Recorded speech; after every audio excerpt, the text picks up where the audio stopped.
Well, I think we all knew that this review was gonna happen. I think it's no secret that I am somewhat of a fan of the Paw Patrol. After all, one of my most popular videos was talking about the Paw Patrol and the fandom behind it. So of course, you can imagine my intrigue when I hear that the Paw Patrol movie is announced. It also helps that there was a lot of stuff pointing at the movie to be good. Keith Satman, the person who created the Paw Patrol and was also the person who created Bob the Builder, was on the production. The trailers didn't spoil really anything about the movie.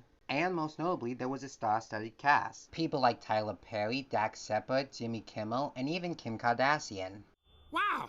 If I had a nickel for every time I was doomed by a puppet, I'd have 2 nickels. Which isn't a lot, but it's weird that it happened twice, right? Now, of course, there were a few things going against this movie. For example, Cal Bunker was actually the director of this film. And if that name sounds familiar, you may also know him as the director of Escape from Planet Earth and the Nut Job 2, Nutty by Nature. But to be fair, none of that really hinders on this movie's quality. First off, the animation is obviously amazing. Everything from the textures to the setting to the designs are all very well done. Now, of course, some of the character designs were a little off-putting at first, but you get used to it. But all that's nothing compared to the story. Now, the movie's story is just as simple as the TV show's story. It even does stuff like referencing the TV show by playing its theme song. In fact, the first few minutes of the movie actually play like an actual episode. Call the police! Call the fire department! Call everybody! Here, we call the Paw Patrol.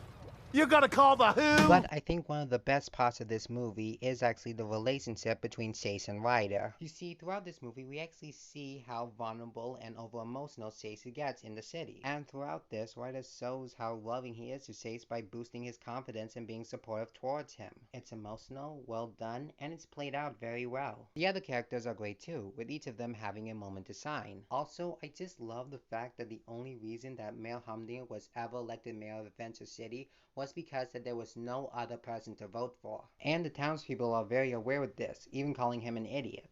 I want to start off by thanking each and every one of you for choosing me to be your new mayor. You were the only name on the ballot! Mr. Mayor, have you considered the possibility that this is the single dumbest idea that anyone has ever had, ever?